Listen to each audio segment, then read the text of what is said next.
What's up YouTube? We're back with another Fortnite video, and in today's video we have 5 quick tips to make you a better Fortnite player. These are tips that I think will really give you that extra edge to win more games and lower your chances of death. Thank you guys so much for 1,000 subscribers. I can't even fathom how much we've grown in the past couple days. Thank you to each and everyone who has subscribed and enjoys my videos. It really means a lot to me. Could we try and reach 30 likes on this video? I know we can do it. But alright guys, let's get into today's video. Our first tip we have for you guys starts at the beginning of the game. I see so many people always landing high up in the air. Notice in this clip where I land. Check out where my arrow is on the map whenever my parachute is pulled.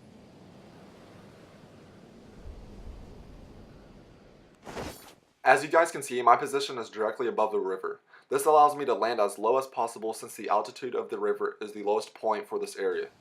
This will allow me to be the first person to land in this area because everyone else landed over higher altitude places such as hills or mountains. So our first tip is to always land over the lowest point in the area. And to make sure you do this correctly is by positioning your arrow on the map over the lowest altitude point.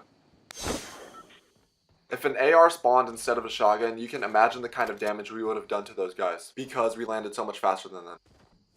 This next tip we have for you guys will also help you avoid death at the beginning of games. When landing at high traffic areas with houses like Pleasant Park, never land on the roof unless it's to get faster to the ground as seen in this video. The reason for this is because if you land on the roof and start breaking in, you're putting all your eggs in one basket by hoping there's going to be a chest that spawned in the attic. A gun can still spawn in the attic, but you have way less of a chance rather than finding a gun inside the house. And if that chest didn't spawn like you were hoping it to, and the only weapon spawn in the attic didn't drop a weapon, well, it's time to back out and start a new game. This third tip that I have for you guys is something that I see a lot of players do, and that's standing still. Whether it be when they're in a gunfight, breaking trees, or popping a shield, never run in straight lines or stand still unless you're properly protected by cover. As you can see in this clip, I'm never giving my enemy a free open shot. I'm always giving a harder shot for my enemy either by jumping around, zigzagging, strafing, etc. In just a few seconds you'll see I get an easy snipe on my target because he's aiming down, too busy focused on another target, not making any kind of movement.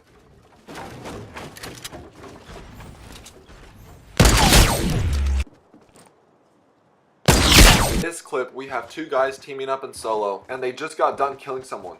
So you can tell that one of the guys stands still to rearrange his inventory, which gives me a free easy snipe that ends up getting him eliminated. Here's another clip of me getting a free shot on someone because he decided to drink a slurp in the open. Although I don't get the headshot, he just now wasted his shield and has no health because he was standing still. This next tip we have for you guys seems very simple, but it has drastic changes in lowering your chances of death. And that tip is to never break trees once you get past the early game. The early game varies from what area you're in depending a high traffic or low traffic area. But a good rule of thumb is to not break trees once there's about 60 people left in the game. Breaking trees causes the leaves to go everywhere and well, the tree not being there anymore, which can be spotted pretty far away. Someone having knowledge of where you're at and you have no idea where they're at is obviously never good. The last and final tip is whenever you're pushing a base currently being built and they have no idea you're coming, build up with the same material that they're building with and they'll have no idea you're coming. This one is very underrated and once again not a lot of people use this tactic to easily be able to sneak up on your opponent. If you were to push a base being built out of brick and they hear wood being built, they're going to immediately stop and know someone is pushing, and now you won't get that chance of a free easy kill. Wiped up plug nose, call me Kleenex, finesse them the load.